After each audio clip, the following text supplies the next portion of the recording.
The ant's body is twisted off, Stop leaving it. its head and mandibles in place. Brains gone missing, creative uses for ants, and can you actually survive inside a whale? Today we're breaking down and reacting to all of the head-turning medical scenes and wild injuries from the highly successful animator Zack D Films. Let's dive right in. The army ant is placed on the wound and positioned so its jaws clamp tightly on the edges, securing them together. What would we normally do with a suture, right, or a stitch? You literally take your needle that has a curve, typically nylon as the material. You make an arc, you go underneath, and you tie it, and it becomes like a big circle like this to approximate the wound edges. The ant's body is twisted off, Stop leaving it. its head and mandibles in place, which acts as a stitch. More are added depending on the size of the wound. You still need to prep the tissue to make sure you don't get infection. Same when somebody comes to the hospital, we gotta clean the skin around it before I make those sutures because there's bacteria on the skin. These ant stitches are left in the skin until the edges of the wound stay closed on their own. This is actually used in areas around the world where you don't have access to potentially a suture and you need something to close your wound. Handling them and controlling them, I think, takes a little bit of time and practice. Any of you out there ever done this before? It's actually pretty crazy and cool and sad for the ant, but you heal. If your ear gets ripped Ooh. off, you can actually take some cartilage from your rib cage. Yeah. Then a doctor will carve it into the shape of an ear and place it into a pocket of skin on your forearm. Our ribs attached to our sternum by cartilage. Sometimes people end up getting costochondritis, which is inflammation of that cartilage, which causes sharp chest pain, just so you know that there is cartilage in that area and it does get inflamed, and we can use it for other means. Inside your arm, it develops and forms new blood vessels and skin. Once it is fully developed, the new ear is removed from your arm. Your ear is all cartilage with some blood vessels and skin around it and a little bit of subcutaneous tissue. Can you put it in a pocket somewhere? Anywhere? Yes. Forearm, hip, belly, anywhere. The new blood vessels are attached to your ear hole, and the skin is carefully stitched to your head, giving you a new ear. Can you then put it back on? The issue will end up being the nerve growth. So you have neovascularization, so new blood vessel growth, but nerves take a lot longer. And is that ear innervated, or do you have like nerve function to that area? It could take a long time to get that to come back. If it does, A doctor could theoretically sever all of the blood vessels in your neck and connect them to the neck of a donor body. Then the muscles, tendons, and bones are precisely cut and your head would be fully disconnected. yes, but nerve function probably, most definitely at this current time, would not be functioning appropriately. The surgeon would then spend hours reconnecting everything in your neck to the donor body. And once everything is attached, in theory, your head would be completely joined to a new body. Could you take those blood vessels methodically and attach them? Yes, you could. And muscles, bone, ligaments, tendons, all that stuff could be reattached. The minute you sever that spinal cord, then there's no more function. So there hasn't actually been a successful head transplant in medicine. If someone has bone cancer in their femur, a surgeon will sometimes amputate the affected area, Cool, yeah. removing the entire middle part of the leg. But they leave the major vein, artery, and nerve intact. How amazing is that? But it's true. Bone cancer in this specific area you don't see so often, where it's just isolated, where they just need to have this amputation. But people do get bone cancers, and if you can fix it in such a way that gives them a meaningful rest of their life because you're able to save the joint, it's amazing. Then they bring the lower part of the leg up and rotate it 180 degrees. By turning backwards, the ankle joint essentially becomes... How cool is this? This is because it can mimic the knee's bending motion. I've done amputations when I was a resident. You're leaving a stump, and that could be painful, uncomfortable, putting a lot of pressure on an area, versus here, your joint's going to change and have to adjust, but our brains are amazing. They can figure that out. And while it might look bizarre, are, it's actually very helpful for amputees. The backwards ankle fits perfectly into a prosthetic and gives more stability and mobility. You keep the ankle, but you keep the foot. There's no need to get rid of the foot.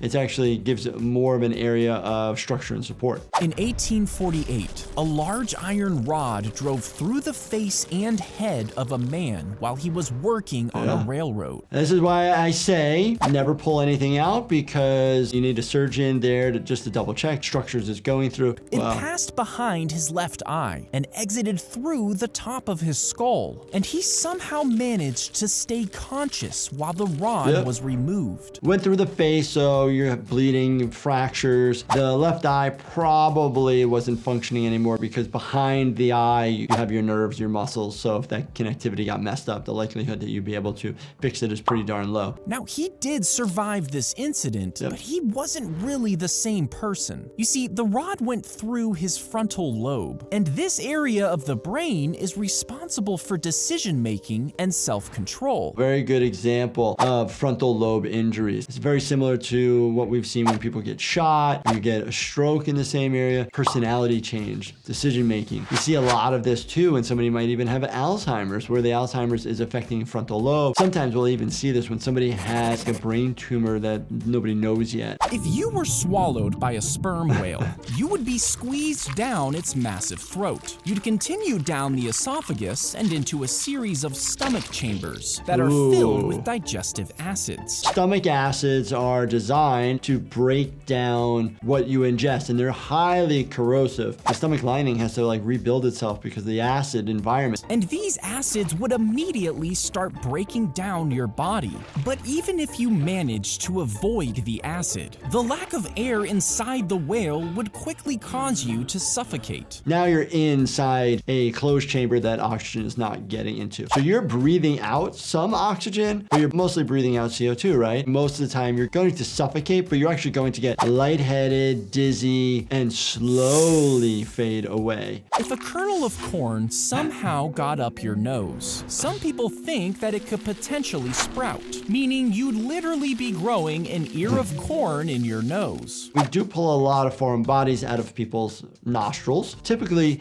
many different tricks to get it out. If something is stuck and it's further back, you can just blow it further into the back of the throat. Just don't inhale it. Now, this is obviously crazy, but a 4-year-old once inhaled a bean, which then got stuck inside his nose. And because the nasal cavity is warm and moist, it allegedly created a suitable environment for it to germinate. Another way is if it is your own kid and say it's more in the front of the nose, you can blow air into your child's mouth, hold the one nostril that there's no foreign body in, and it should come shooting out. After several days, the seed actually sprouted and began to grow until it was removed by doctors.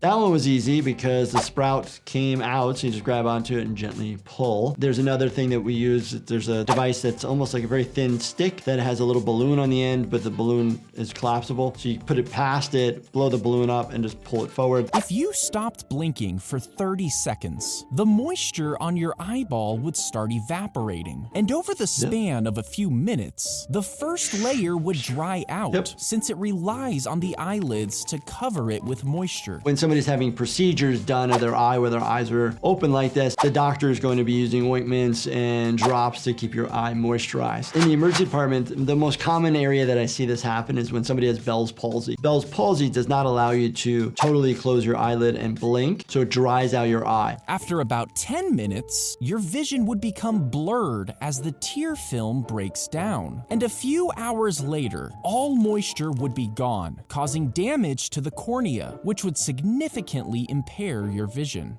If thought-provoking scenarios like this keeps your mind racing at night, you might need a little help shutting it off. That's where Do Not Disturb comes into play, my doctor-formulated sleep support supplement. Check it out at lifehappens.com or on Amazon. He had another head growing right on top of his own, one that could blink and smile independently. Wow. And this head was actually his twin that didn't fully separate in the womb. Which is actually called a parasitic twin. It would cry when he laughed and stare blankly when he slept. Now, each head was actually functioning off of their Super own cool, separate right? brains. So depends on the attachments, depends on how this formed. It's not always like two separate brains or separate organs. Sometimes they can be sharing. Zack D Films, these are great videos, great education, just enough science to not overwhelm you. I think did a really, really good job of allowing people to learn things that maybe wouldn't have ever learned before. So really cool, really amazing. If you guys want me to do more, let me know in the comments. And as always, definitely check out this playlist right here, binge watch everything. Do me a favor, subscribe, turn on your bell notifications, and hit that like button for me. Thank you so much for watching, and stay healthy, my friends.